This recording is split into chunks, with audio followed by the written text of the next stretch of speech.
Bismillahirrahmanirrahim. Assalamualaikum warahmatullahi wabarakatuh. Perkenalkan, nama saya Sobarudin, guru kimia dari SMA Negeri 10 Garut. Untuk tahun pelajaran 2022-2023 semester ganjil, insya Allah sampai semester genap, saya mengajar kimia kelas 12 IPA. Pada kesempatan kali ini, saya akan menyampaikan materi pembelajaran tentang sel volta. Yang pertama, prinsip kerja dari sel volta bisa kita lihat gambar tersebut. Sel volta adalah sel elektrokimia, di mana energi kimia dari reaksi redoks spontan diubah menjadi energi listrik. Intinya, terjadi perubahan energi kimia berubah menjadi energi listrik. Contoh rangkaian dari gambar tersebut sangat jelas. Sel volta terdiri dari logam seng dicelupkan ke dalam larutan Zn2 positif dan logam Cu yang bertindak sebagai katoda dicelupkan ke dalam larutan ion Cu2 positif. Dari gambar tersebut, untuk menentukan energi listrik yang diperoleh dalam satuan volt, itu ada alat yang disebut voltmeter untuk menentukan tegangan energi yang diperoleh. Kalau kita lihat di situ ada jembatan garam yang namanya natrium sulfat, kemudian ada penyumbat dari kayu, tentu saja merupakan selaput permeabel, di mana fungsi dari jembatan tersebut pertama sebagai penghubung, yang kedua adalah penetral, kelebihan dari kation, anion yang ada di dalam kedua larutan tersebut. Elektron mengalir dari anoda ke katoda, yakni dalam hal ini Zn mengalami oksidasi, yakni reaksinya nanti Zn berubah menjadi Zn2 positif plus 2 elektron. Melalui alat tersebut, melalui kabel tersebut, masuk ke dalam elektroda katoda Cu, masuk ke dalam larutan, maka 2 elektron tersebut akan bereaksi dengan ion Cu2 positif yang ada di sebelah kanan tersebut, mengalami pengendapan berubah menjadi Cu. Kalau kita analisa, elektroda seng yang bertindak sebagai anoda yang merupakan elektroda yang bermuatan negatif, lama-kelamaan Zn tersebut akan menipis. Kemudian terjadi pengendapan di katoda.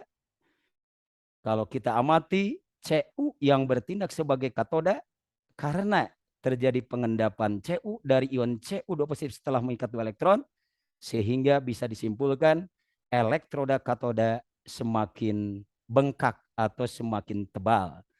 Jadi yang perlu Anda ingat, anak-anakku sekalian yang harus Anda ingat, di mana Zn yang merupakan anoda atau logam seng mengalami oksidasi, melepaskan elektron, kemudian elektron tersebut diikat oleh ion Cu2 positif, mengendap sebagai Cu, yang akan mempertebal elektroda katoda Cu tersebut. Boleh dipertegas kembali, prinsip kerja dari sel volta adalah pemisahan reaksi redoks menjadi 2 bagian.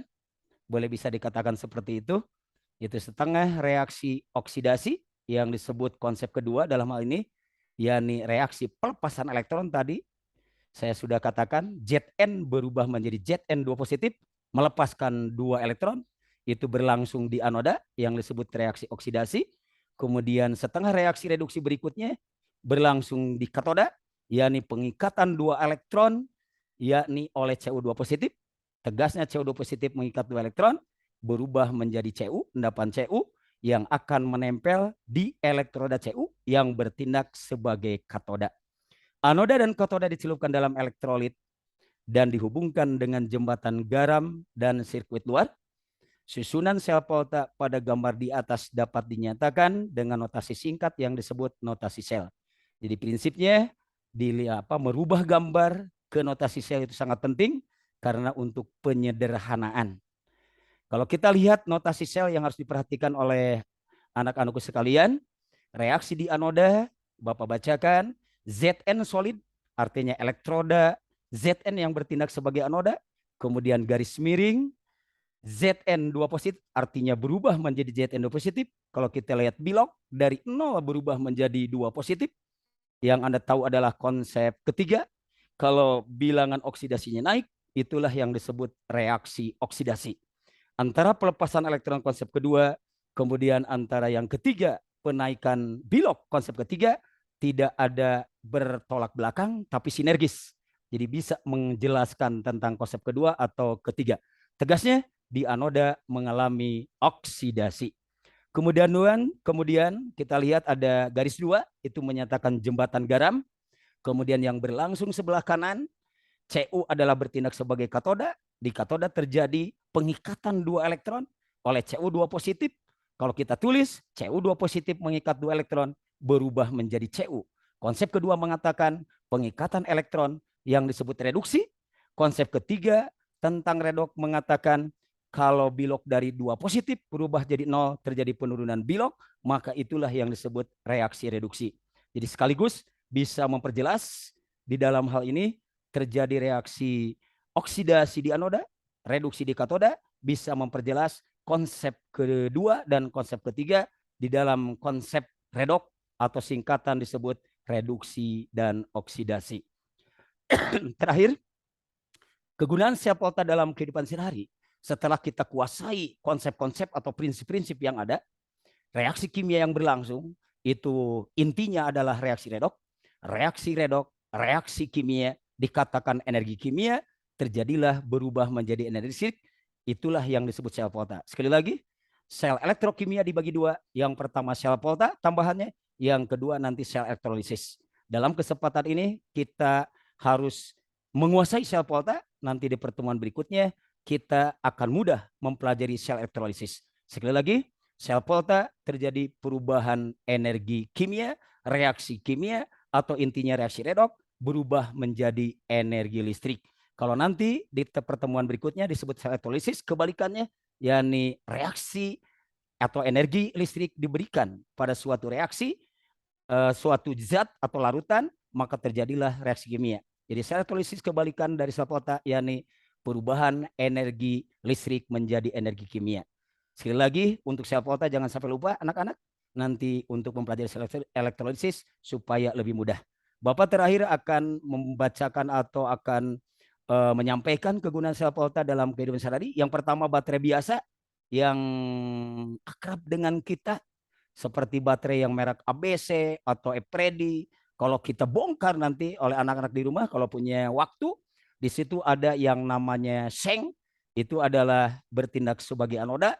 Kemudian elektrodanya adalah yang batang di dalamnya, itu yang dikatakan elektroda.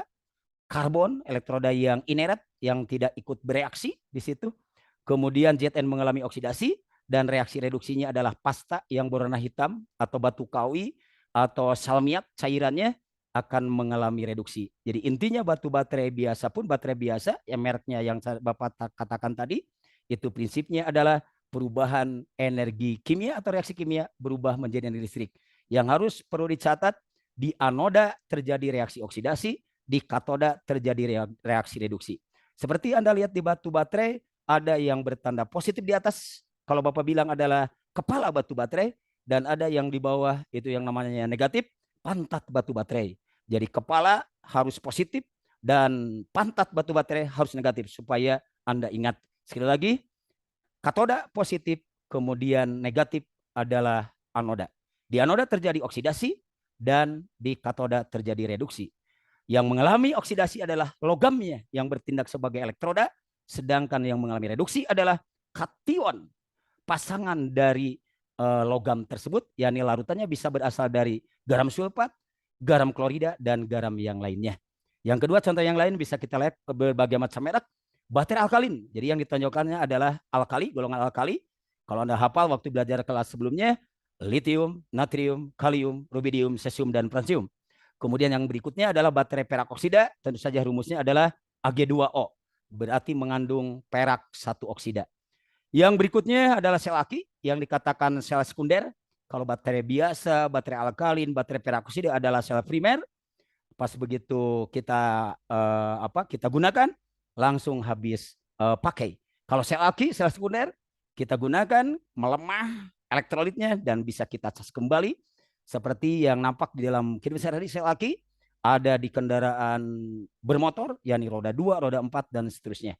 Terakhir, sel bahan bakar sebagai wawasan kita, seperti astronot yang pergi ke angkasa, itu menggunakan sel bahan bakar yang nantinya reaksi redok yang berlangsung seperti pembentukan air di situ, dan airnya bisa digunakan untuk kehidupan astronot tersebut. Sekilas info kegunaan sel volta dalam hidup sehari-hari, dan bisa anak-anakku sekalian diperdalam buka YouTube masing-masing. Sekian dari Bapak, mohon maaf. Bila topik walhidayah. Assalamualaikum warahmatullahi wabarakatuh.